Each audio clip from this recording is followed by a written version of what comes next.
ఏంటి 50% వరకు తగ్గింపా? అవును మరి మన Gayatri Reddy silks weaver sale లో. Hi Lumini. Happy to have you on the show. So, ఎట్లా అనిపిస్తుంది? How are you feeling right now?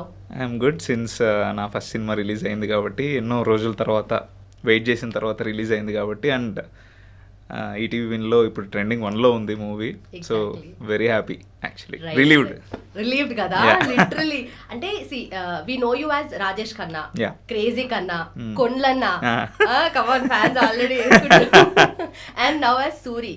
So జయముంది భయమేళ్ళ మనస. సో దీని గురించి ఏం చెప్తావు? అండ్ నీ క్యారెక్టర్ స్పెషలీ, సో నేను ఆల్రెడీ మూవీ చూసినా కాబట్టి, సో ఈటీవీ విన్లో ఆల్రెడీ స్ట్రీమ్ అవుతుంది. Amazing cinema.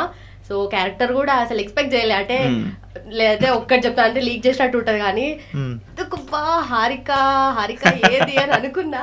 But yeah, it's an imaginary character mind లో ఉంటది, ఆ వరల్డ్ లో ఉంటది కానీ స్టోరీకి చూపించాల్సినంత అవసరం లేదు కాబట్టి లేదా. Okay, but the sweetest part was film అంతా అయిపోయిన తర్వాత మమ్మీ డాడీ చూసారు కదా.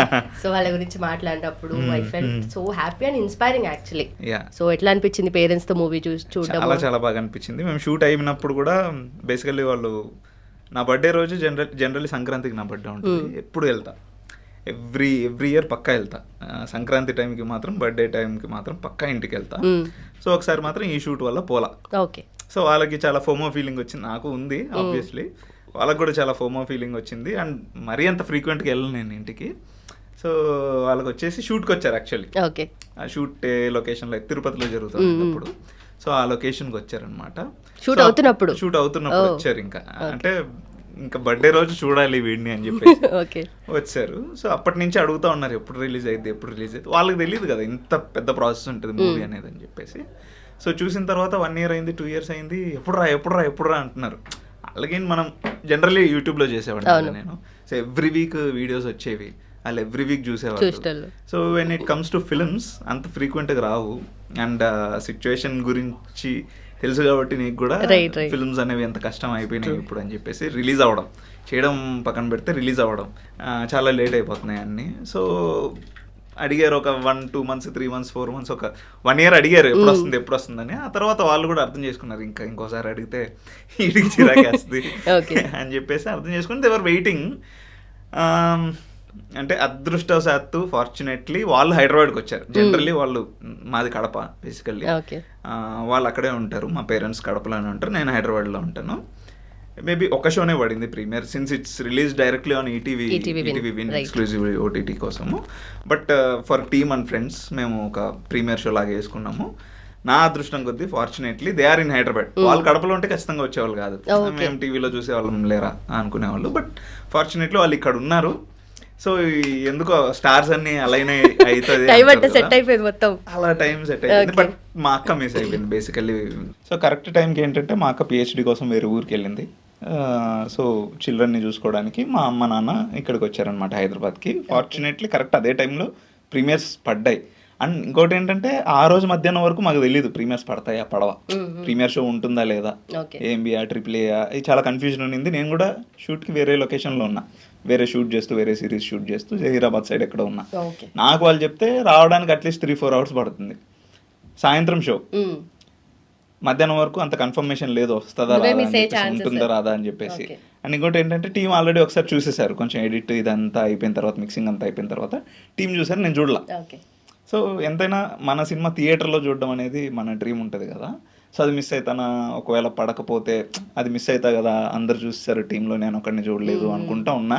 బట్ ఫార్చునేట్లీ అన్నీ చెప్పాను కదా, స్టార్స్ అన్నీ అలైన్ అయ్యి మా పేరెంట్స్ హైదరాబాద్లో ఉండడం, షో కరెక్ట్గా ఈవినింగ్ సెట్ అవ్వడము, అండ్ నాకు కూడా కరెక్ట్ టైంకి వీళ్ళు చెప్పేస్తే ఆ షూట్ నుంచి ఇక్కడికి హైదరాబాద్కి రావడము, ఇదంతా కరెక్ట్. నేను అసలు చెప్పాను కదా, ఇంటికి వెళ్ళి బట్టలు మార్చే టైం కూడా లేదు, డైరెక్ట్ షూట్ నుంచి అటు వచ్చేసా, నార్మల్ షర్ట్ ప్యాంటు మామూలు చెప్పులతో ఇట్లా వచ్చేసా. సో అలా వచ్చి ఇంకా మాట్లాడేంత టైం కూడా లేదు, రాగానే షో స్టార్ట్ అయిపోయింది. వాళ్ళు ఆల్రెడీ సీట్లో కూర్చున్నారు నేను వచ్చేసరికి. సో సినిమా చూసేసారు, మొత్తం అయిపోయిన తర్వాత వాళ్ళు ఎమోషన్స్ బయటికి చెప్పలేదు కానీ ఐ కెన్ అండర్స్టాండ్. చూసి దే ఫెల్ట్ ప్రౌడ్. అంటే మేబీ ఇంట్లో చూసుంటే సర్లే ఒక 100 ఫిల్మ్స్లో మంది కూడా ఒక ఫిల్మ్ అనుకునేవాళ్ళు. But since it is for family and friends, applause అనేది చాలా చాలా బాగా వచ్చింది. ఒక నార్మల్ సినిమా చూడడం కాకుండా మనోళ్ళ సినిమా చూస్తే ఎట్లుంటుంది, ఇంకొంచెం ఇంట్రెస్ట్ పెట్టి చూస్తారు, ఇంకొంచెం రియాక్షన్స్ ఉంటాయి బట్ ఆడియన్స్. అందరు రియాక్ట్ అవుతుంటే వీళ్ళు చూస్తారు కదా, అది లైవ్ లో ఎక్స్పీరియన్స్ అయిన యా, సో అంత బాగా అయ్యేసరికి వాళ్ళు కూడా చాలా ప్రౌడ్ ఫీల్ అయ్యారు. చెప్తున్నా కదా, నేను మాట్లాడేటప్పుడు, టీం మాట్లాడేటప్పుడు I was taking the video, వాళ్ళ రియాక్షన్స్ వీడియో తీసుకుంటుంటే నాకు అర్థమైపోయింది, ఓకే దే ఫెల్ట్ గుడ్, అబ్బా చాలరా బాబు, ఇన్ని రోజులు అడిగారు ఎప్పుడు వస్తుంది అన్నారు. And they got the best, ఏమంటారు, best atmosphere to watch my film, best experience to watch my film. Right. And అందరికీ చాలా బాగా నచ్చింది. సినిమా అయిపోయిన తర్వాతనే మాట్లాడేటప్పుడు, నేను మాట్లాడే ముందు సూరి అని వచ్చేసరికి వాళ్ళు ఇంకొంచెం, వాళ్ళు నాకు డైరెక్ట్ చెప్పలేరు కానీ నా కొడుకు అలానే ఫీల్ అయి ఉంటాడు, బట్ బయటికి కనపడదు కాబట్టి. బట్ బాగుంది అంటే, జనరల్ నేను అడిగితే బాగుంది అంటారు, ఆయనే వచ్చి బాగుంది అన్నాడు. So okay, nice. సో ఇప్పుడంటే సినిమా రిలీజ్ అయింది, ఇప్పటికి ఆల్రెడీ ఇండస్ట్రీలో ఉండి వీడియోస్ చేస్తున్నావు కంటిన్యూస్ గా, కాబట్టి వాళ్ళకి అర్థమైపోయింది ఇది తప్ప ఇంకేది చేయడం అని చెప్పి. బట్ ఇంతే సపోర్ట్ స్టార్టింగ్ వెళ్ళి ఉండేనా, అంటే లైక్ చిన్నప్పటి నుండి అవ్వాలి అని ఉండే నీకు యాక్టర్, బట్ ఫస్ట్ కెళ్ళి అదే సపోర్ట్ అండ్ ఉండేనా? అంటే వాళ్ళకి భయం ఉంటుంది కదా ఆబ్వియస్లీ. అండ్ మన ఫ్యామిలీలో కానీ అక్కడ అసలు దగ్గర కూడా మామూలుగానే మా రీజన్లో కొంచెం సినిమాలు చూడడం తక్కువ. సో సినిమాల్లోకి పోవడం అనేది వాళ్ళు అసలు అనుకోలే. నేను అనుకున్న మైండ్లో ఉంది కానీ ఎప్పుడు ఇంట్లో స్ట్రాంగ్గా చెప్పడం. స్కూల్లో ఉన్నప్పుడు డ్యాన్స్లు వేయడము, డ్రామాస్ వేయడం, ఇవన్నీ ఇంట్రెస్ట్ ఉంది అని తెలుసు. అండ్ మనతో పాటు బోల్డ్ మంది వేస్తారు స్కూల్లో, బట్ ఎంతమంది సీరియస్గా తీసుకుంటారు, దాన్ని కెరీర్గా తీసుకుంటారు అంటే డౌటే. సో వాళ్ళు కూడా సర్లే ఇంట్రెస్ట్ ఉంది వాడికి, వచ్చు కొంచెం ఏదో స్కిల్ వచ్చింది, సో అందరితో పోల్చుకుంటే కొంచెం అల్లగరా వీడు అన్న ఫీలింగ్ అయితే ఉంటుంది అనుకున్నారు, కానీ ఇంత సీరియస్గా నేను అవుతా అని వాళ్ళు అనుకోలేదు. సో నాకు కూడా బేసికలీ ఇంటర్మీడియట్లో కొంచెం కష్టమే, మనం తెలుసు కదా హాస్టల్లో వేసేస్తారు. బట్ అక్కడ కూడా నేను కొంచెం మిమిక్రీ టైప్ ఇవి చేయడము ఇవి చేసేవాడిని. And I was known inter కాలేజ్లో కూడా, ఓకే వీడు కొంచెం ఇట్లాంటి ఎక్స్ట్రా కరికులర్ యాక్టివిటీస్ చేస్తాడు, ఇవి కొంచెం బాగా చేస్తాడు, సినిమా డైలాగులు బాగా చెప్తాడు, ఇట్లాంటి పర్సెప్షన్ ఉండే మన మీద. ఆ తర్వాత బేసిక్గా బీటెక్ అంతా అయిపోయింది. బీటెక్లో మాకు బీటెక్ శాస్త్ర కాలేజీలో చేశాను, తంజావూరు, తమిళనాడులో ఉంటుంది. సో అక్కడ మన తెలుగు, మెకానికల్, అక్కడ మన తెలుగు వాళ్ళ కోసం, Telugu population, Telugu student population కొంచెం బెటరే ఉంటుంది ఆ కాలేజ్లో. మన తెలుగు కొంచెం ఐపీఈ మార్క్స్ని బట్టి ఉంటుంది. సో అక్కడ మన వాళ్ళు దూరేస్తారు అనమాట. సో అక్కడ బాగా తెలుగు వాళ్ళు ఎక్కువే ఉంటారు. మనకంటూ ఒక కల్చరల్ క్లబ్ ఉండేదన్నమాట. సో అక్కడ మళ్ళీ డ్రామాస్, అక్కడ మళ్ళీ డ్యాన్స్లు, అక్కడ మళ్ళీ antakshari, different types of events ఉంటాయి, అదొక ఫెస్ట్ లాగా చేస్తారనమాట. సో అక్కడ ఉన్నప్పుడు ఇంకొంచెం నాకు ఓకే ఇది ఖచ్చితంగా నేను ట్రై చేయాలి అనిపించింది. సో అప్పుడు చేసినప్పుడు కానీ ఫ్రెండ్స్ నుంచి వచ్చే ఫీడ్బ్యాక్ కానీ చాలా బాగా తెలుస్తూ ఉంటుంది కదా మనకి, పనికొస్తామా లేదా అనేది నాకు కొంచెం తెలిసేది. ఓకే పనికొస్తాము, ట్రై చేయొచ్చు పక్క, ఆ తర్వాత ఏమవుతుందో తెలియదు కానీ ఒకసారి అయితే ట్రై చేయొచ్చు అనిపించింది. After that I got into my job actually, mechanical design engineer. I was a mechanical design engineer, Rane Diecast Limited అని చెప్పేసి ఒక కంపెనీ ఉంటుంది. సో అక్కడ ప్లేస్మెంట్ వచ్చేసింది అనమాట. ప్లేస్మెంట్ వచ్చిన తర్వాత వాళ్ళకి ఇంకొంచెం కంఫర్ట్ అయిపోయారు ఇంట్లో పేరెంట్స్.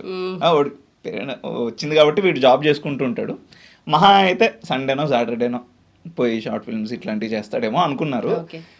బట్ ఒక 1-2 years నేను బేసిక్గా ఏంటంటే ట్రై చేశాను ప్యారలల్గా షార్ట్ ఫిల్మ్స్ చేద్దామని చెప్పేసి. But since it's a mechanical background, మాకు సాటర్డే సండే హాలిడే ఉండవు, ఓన్లీ సండే ఉంటుంది. అది కూడా ఏంటంటే ఆ రోజు ఏదైనా ప్రాబ్లం వస్తే ప్లాంట్లో వెళ్ళాల్సి వచ్చేది. సో ఇంకా ఆప్షన్ ఏం లేకుండా ఒక 2 years చేద్దామనుకోవడం చేయకపోవడం అసలు కుదరలా. ఒక 2 years తర్వాత ఏంటంటే అసలు అటు సైడ్ పోదాము, ట్రై చేద్దామన్న థాట్ కూడా మైండ్లోంచి వెళ్ళిపోయింది. వర్క్ ఉంది, వర్క్ చేసుకోవాలి, హైకులు చూసుకోవాలి. బట్ అప్పటికి ఉండేనా అంత సీరియస్నెస్, ఎందుకంటే ఎట్లయినా పోవాలా ఇండస్ట్రీ కన్నా ఉండే, రైట్. ఐ మీన్ బీటెక్ అయిపోయిన వెంటనే అయితే చాలా 100% ఉండింది, 100% ఉండింది. ఖచ్చితంగా హీరో అయిపోతారా అన్న ఫీలింగ్ ఉన్నింది. మన కాన్ఫిడెన్స్ లెవెల్ ఎప్పుడు ఉంటుంది కదా, కాన్ఫిడెన్స్ లెవెల్స్ అలా ఉంటాయి కదా మన బీటెక్ అయిపోయిన వెంటనే. సో ప్లేస్మెంట్ అయిపోయిన తర్వాత ఒక 2 yearsకి బేసిక్గా మనం ఏదో అనుకున్నాం కదా బీటెక్ అయిపోయిన తర్వాత ఏదో అవుదామని, మర్చిపోయాం ఏంటి అని చెప్పేసి, సరే ఊరికి అలా స్టార్ట్ చేద్దాం, ట్రై చేద్దాం అని చెప్పేసి ఒక 4 టీంతో, ఒక రైటర్, డైరెక్టర్, డిఓపి ఎవరు లేరు, మేమిద్దరం యాక్టర్స్. సో 4 కూడా కదా, 3 అయితే, 3తో చేసేద్దామని చెప్పేసి ఫిక్స్ అయ్యాము. ఒక కెమెరా పట్టుకొచ్చాం ఫ్రెండ్ దగ్గర, సో చేసేసాం మొత్తానికి కింద మీద పడి చేసేసాం. సో ఇప్పుడు ఎడిట్ చేయాలని చెప్పేసి మా ఫ్రెండ్కి ఇచ్చాం అనమాట. విప్లవ్ అని ఇప్పుడు ఆల్రెడీ బేబీ మూవీకి is a very big editor. So అప్పుడు బేసిక్గా ఇచ్చామన్నమాట విప్లవ్కి ఇచ్చి ఇట్లా మేము షార్ట్ ఫిల్మ్ చేసాం విప్లవ్, ఊరికే ఒక కట్ లాంటిది చేసి ఇవ్వు అన్నట్లు ఇచ్చామన్నమాట. మొత్తం వాడు అప్పుడు చెన్నైలో ఉండేవాడు. మేము బెంగళూరు నుంచి ఫ్రెండ్స్ హైదరాబాద్కి వస్తే మేము ఇక్కడ షార్ట్ ఫిల్మ్ తీసి మేము ఇక్కడ నుంచి చెన్నైకి వెళ్తున్నాం అనమాట. ఏదో పాన్ ఇండియా ప్రాజెక్ట్ చేసినట్లు. సో మేము బస్సు ఎక్కేసి కాల్ చేసాం విప్లవ్కి. కాల్ చేసి మామ స్టార్ట్ అయిపోయాము, ఏం సంగతి అంటే, మామ ఏం రావకండి మీరు, వర్స్ట్కి తీశారు, చాలా వర్స్ట్కి తీశారు. అది అసలు బేసిక్గా మాకు ఏంటంటే ఎక్స్పోజర్ ఇవేం తెలీదు. నేను మామూలుగా ఇట్లా ఓపెన్ చేసి చూస్తే మంచిగానే అనిపించింది ఫ్రేమ్, చేసేసాం. బట్ మాకు ఆ ఎక్స్పోజర్ ఇవేం తెలియదు అప్పటికి. సో అదేంటంటే మొత్తం వైట్ కొట్టేసిందంట. ఒక గుళ్ళ చేసాం, మొత్తం వైట్ ఉన్నింది, ఫ్లోర్ వైటే, ఫుల్ ఎండ్ ఉన్నింది, వాల్స్ వైటే, ఇదంతా వైట్ ఉండేసరికి మొత్తం అసలు ఫ్రేమే బాగాలేదు, అసలు చూడడానికి బాగాలేదు, మొత్తం అయిపోయింది, బర్న్ అయిపోయింది. సో అసలు రానవసరం లేదు మామ అన్నాడు. అంటే మాకు సరే ఎక్కేసాము, సర్లే ఒక హాలిడే లాగా వస్తామని చెప్పేసి వెళ్ళిన తర్వాత వాడితో కూర్చొని మాట్లాడుతాం నిన్నాం అనమాట. ఏం సంగతి ఇట్లా అయిపోయి, వాడేంటంటే ప్లేస్మెంట్ తను కూడా ప్లేస్ అయ్యాడు, టీసీఎస్లో ప్లేస్ అయ్యాడు. ప్లేస్ అయిన 1 వీక్ బయటకు వచ్చాడు. అప్పటికే క్లారిటీ వచ్చింది వాడికి, ఫుల్ క్లారిటీ వాడికి.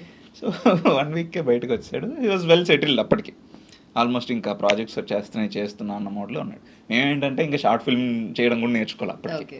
సో అప్పుడు నాకు ఇంకా భయం పుట్టుకుంది, ఓకే ఇట్లయితే కష్టము, if you are dreaming about something నువ్వు ఎఫర్ట్ పెట్టాలి, ఎఫర్ట్ పెట్టకుండా అయిపోతుందిలే అన్న కాన్ఫిడెన్స్ ఉంటే అది కాన్ఫిడెన్స్ కాదు, వేరే ఏదో అని చెప్పేసి అర్థమైపోయి ఓకే ఇప్పటి నుంచి స్టార్ట్ చేయాలరా, సీరియస్గా తీసుకోవాలరా అని చెప్పేసి, సరే ఏం చేద్దాం, ఇంట్లో చెప్పలేం, అంత వెంటనే ఇంట్లో చెప్పలేం. నాకు కూడా ఏం చేయాలో కూడా తెలియదు.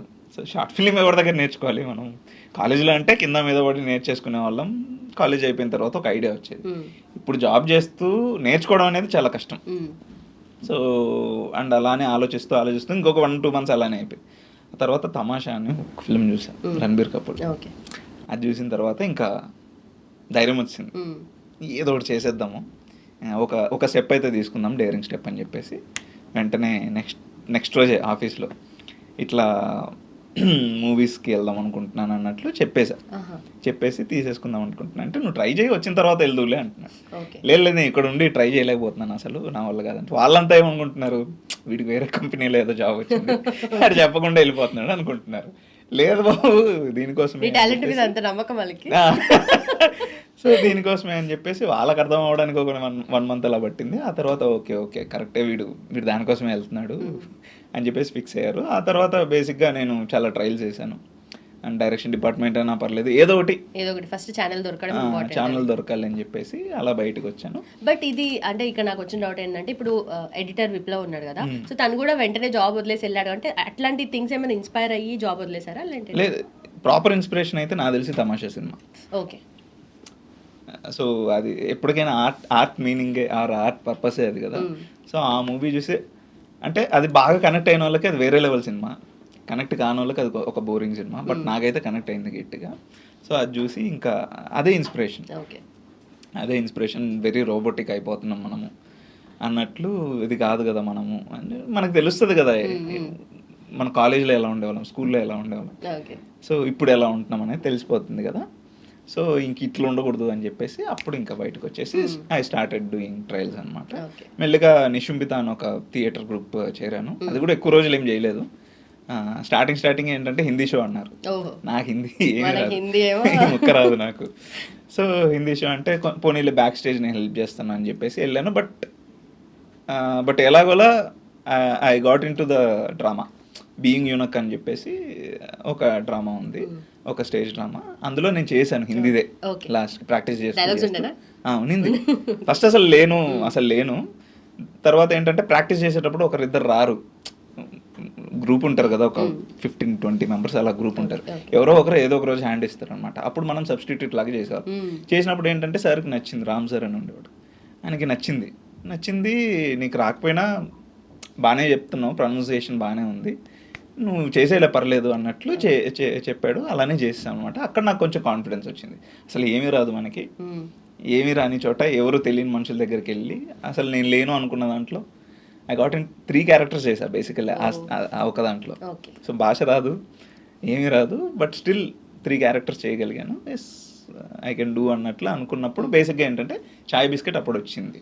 చాయ్ బిస్కెట్ ఏంటంటే అక్కడ కూడా నేను యాక్టర్గా జాయిన్ అవ్వలేదు, కంటెంట్ రైటింగ్ టీంలో జాయిన్ అయ్యాను. ఆర్టికల్స్ రాసేవాళ్ళం. సో అసలు ఎక్స్పెక్ట్ చేయలేదు తెలుసా నిజంగా ఇది నాకు తెలియకుండా ముందు. ఆర్టికల్స్ రాసాడా, కంటెంట్ రైటింగ్ నుండి కంటెంట్ క్రియేటర్, యూట్యూబర్, యాక్టర్ అయిపోయాడా అని చెప్పేసి.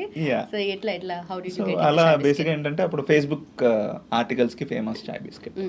So 10 types of people in a bachelor room, ఈ టైప్ ఆఫ్ ఆర్టికల్స్ రాసేవాళ్ళు అనమాట. సో నేను కూడా రాశాను, వాళ్ళకి నచ్చింది. I got into Chai Bisket as a content writer. ఆ తర్వాత మెల్లగా అనురాగన్న, శరతన్న వీళ్ళు ఉంటారు అనమాట. అనురాగన్నకి చెప్పా, సో ఇట్లా నాకు యాక్టింగ్ అంటే ఇంట్రెస్ట్ అన్న అంటే, అవునా సరే ఫేస్బుక్ మీమ్స్ అట్లా ట్రై చేయన్నాడు ఫస్ట్. సరే చేశాను, బాగా అయింది. ఓకే ఈడేదో బాగానే చేస్తున్నాడు యాక్టింగ్ అన్నట్లు ఫీల్ అయ్యారు. ఆ తర్వాత క్రేజీ కన్నా అని ఒక ఛానల్ వచ్చింది. ఆ తర్వాత ఇంకా మెల్లగా అలా స్టార్ట్ అయింది, జర్నీ అలా స్టార్ట్ అయింది.